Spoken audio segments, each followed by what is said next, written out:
Alright, so nuclear medication isn't that dramatic or as bad or dangerous as it sounds. For many years, we've been able to look at different parts of the body using x-rays, but doctors needed a way to see how the body functions as well. Nuclear medication uses radioactive substances to not only see the body's anatomy, but also its physiology. Using nuclear medication, we've been able to diagnose diseases earlier, making them easier to treat. Nuclear medication is still a growing field, so we wanted to give you some useful information about it, and there will also be a quiz at the end, so this symbol here indicates a good time to start taking notes. We can introduce diagnostic by imaging as an essential tool in the detection of many diseases such as cancer, heart disease, brain disorders such as Alzheimer's and Parkinson's disease, and other lung, bone, kidney, and thyroid disorders. In the nuclear medicine department, a radiopharmaceutical is injected to the patient. The radiopharmaceutical distributes itself in the whole body and concentrates in the disease areas. It is taken up by the lesion and any residual is naturally eliminated. The radiopharmaceutical can be either injected, swallowed, or inhaled. The patient is then transferred into the camera and radioactivity allows to provide an image. In higher grade machines, the first pass gives an X-ray picture, and the second pass gives a PET or SPECT picture. Fusion gives the PET CT or SPECT CT image. The images allow us to clearly see the lesion location.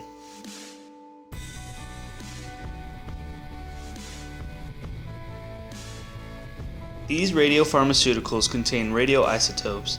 These isotopes are unstable atoms that emit photons which our camera picks up.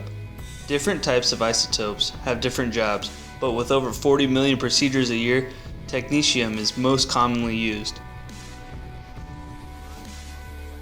These isotopes are combined with physiological specific chemicals, and when mixed together, you get what is called a tracer, or our radiopharmaceutical. Our camera takes photos of these excited atoms as they travel to and through their designated destination.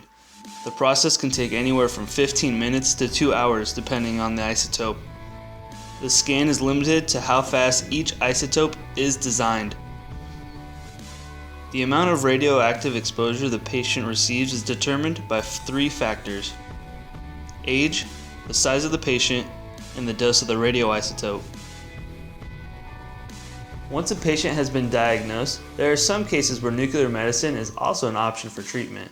Nuclear medicine is commonly used to stop the multiplication of cells. The best part is that when treated correctly, nuclear medicine is safe and painless and does not require anesthesia.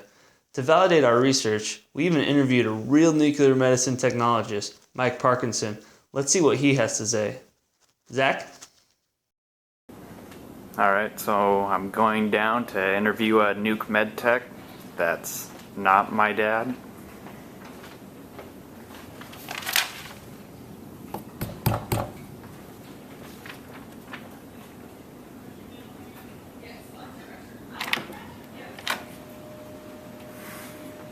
Hi. Hello, can I come in? Sure. What can I do for you? I was just wondering if I could ask you a couple of questions today. Sure. Let me grab a chair for you. Thank you. Nuclear medicine is where we use a small amount of radioactive material or isotope, either injected or the patient takes it orally, so that we may scan their organs inside the body.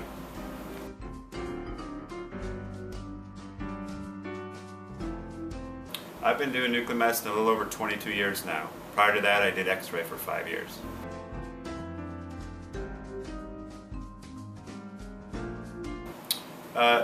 Anytime you get radiation, there is a small risk involved, so we have to make sure the patient isn't pregnant, but it is a very small amount, and it's about the equivalent of what you would get with a chest X-ray.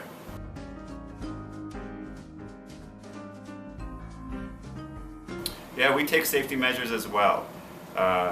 Some of the things we do is we wear gloves, we wear a ring badge, and this little film badge. measures the radiation we receive.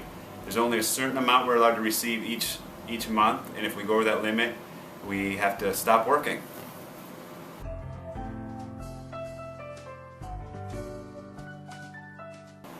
We use several in nuclear medicine. They're very short-lived isotopes, meaning they have short-lived half-lives. A half-life is how long it takes for an isotope to reach half of its original activity.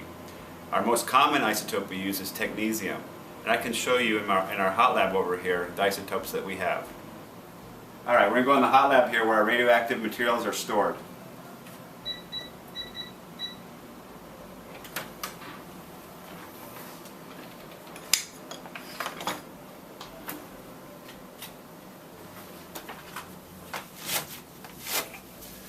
So all of our shipments of radioactive materials, we special order them from a nuclear pharmacy downtown.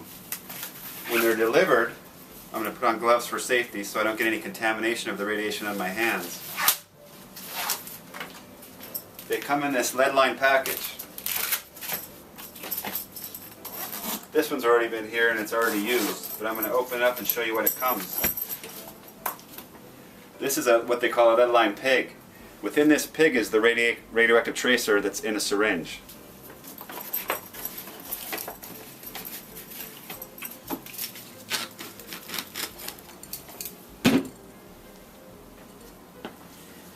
When we take out the radioactive tracer, we measure in this little instrument called the dose calibrator.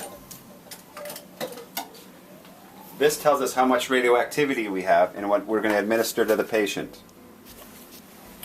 Once I know what I'm going to give to the patient, I take it out and I put it in a lead syringe to reduce the radiation exposure that I receive as the technologist, and also reduces the exposure to the patient.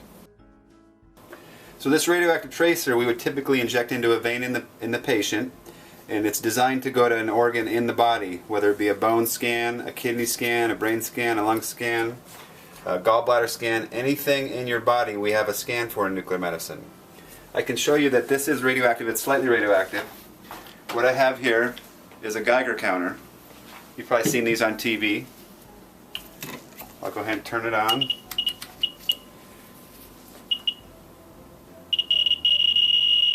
As you can see, it is radioactive.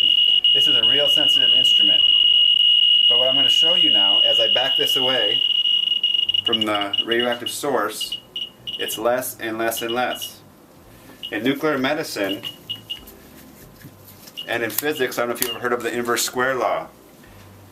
If this dose, if I double the distance away from it, the amount of exposure I'm getting received is going to be 1/4 of the amount of radiation.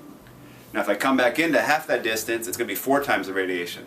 So in nuclear medicine, one of the things we do for safety for patients and for ourselves is a little acronym called ALARA, as low as reasonably achievable. And there's 3 things and that means that we try to reduce our radiation exposure to us and the patient with time, distance, and shielding. Time meaning the shorter amount of time you are around the radiation, the less exposure you will get. Distance, the farther away you get, the less radiation exposure you'll get. And shielding. This is a lead-lined shield right here. It's glass. It reduces exposure to our eyes as we're measuring the isotopes. We also have them in the rooms that also limit our exposure.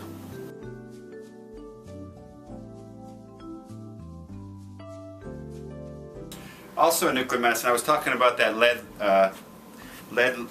reduces exposure. This is a lead-lined safe. So some of our isotopes that we no longer use, we have to let them decay down. So we put them in this little safe here to storage, and this lead is really thick. It's 1 inch thick. And that reduces any exposure coming out.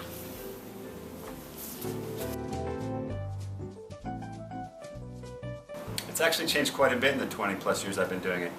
They're always introducing new isotopes that allow us to scan new parts of the body, find and detect new cancers. We have new cameras that are developed that allow us to image much faster. That's the main thing that's changed, but it's really an evolving field. There's always new things being introduced into nuclear medicine. PET scan is one of the newer modalities that we use in nuclear medicine. It uses a different camera, different isotopes, but it's very promising. It can show cancers that aren't detectable in anywhere in any other radiology procedure. So It's a pretty cool field to be in.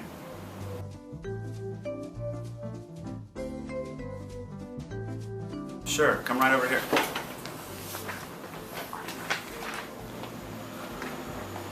So this is our nuclear medicine gamma camera. The patient would typically lie in the bed, and then we would slide the bed in. And this camera has two detectors on it. Now people always think, is this a CAT scan because it's got a circular donut or an MRI? It's actually neither one of those. It doesn't shoot any x-rays out of it. What it does, it detects the tracer that we've injected into the patient, and it detects that, sends an image to the computer, and that's how we get our images. These scans take a long time to do though. When you have an x-ray or CT, maybe 5 minutes, maybe 30 seconds for a scan. Our scans range anywhere from 15 minutes all the way up to 2 hours in some cases. We can't go any faster than the isotope is designed. Our scans show the function of the organs in the body. It's not an anatomy picture. So we see how the gallbladder is working. We can see if the heart is working like it should. Any organ in your body, the brain, if you're getting brain flow to the brain properly. So that's about all I have for the camera aspect of it, but there's all different types of cameras. This is a pretty good camera. Some have 3 heads on it, some have 1. This is a little control. I can show you the table. There's a lot of automation to this. It goes up and down. The camera rotates back and forth. But patients do pretty good with this. They're typically not claustrophobic like they would be in an MRI scan because it's not as confined.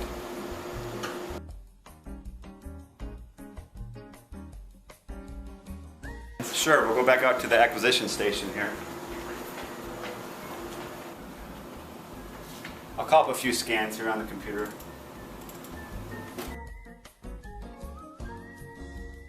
The top row shows the blood flow to the heart during stress. The bottom row shows the blood flow during rest. These are just different slices through the heart at 3 different angles. Stress, rest, stress, rest. And what we look for is ischemia in that picture. So everywhere there's blood flow, it'll fill in with the radioactive tracer that we had injected previously.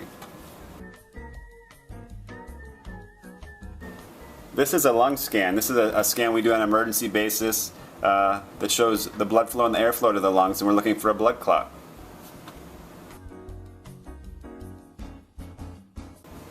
This is a bone scan. What we're looking for here is we can detect cancers, we can show arthritis, we can show fractures, we can show inflammation. We inject this all the time. This one, you can see there's arthritis in the knees here.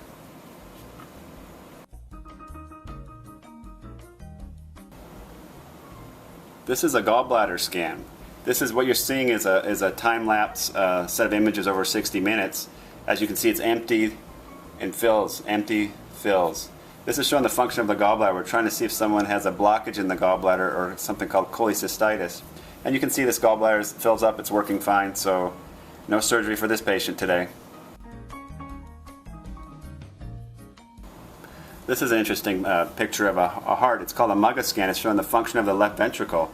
As you can see, the left ventricle here is squeezing down. That's what pumps all the blood out to your body. We do this test to measure that to see if it's within normal range. One of the main reasons we do this test is a lot of times someone's going to undergo chemotherapy, and we take a measurement of this before chemotherapy because chemotherapy damages the heart muscle and reduces the ejection fraction. So we do this before chemotherapy and during chemotherapy to make sure they can continue that in the treatment of different types of cancers.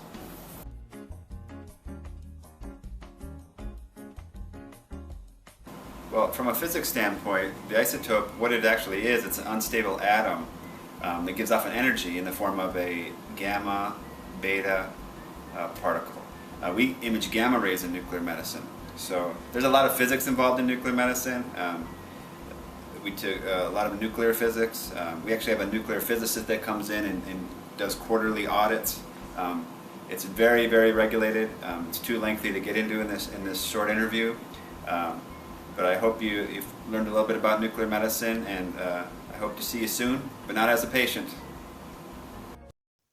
And there you have it. We hope you're able to take away a lot from our video and appreciate all the information from you as well. From myself, Miguel, Dapsri, and Zach, we hope you have an awesome summer and good luck on all your future studies.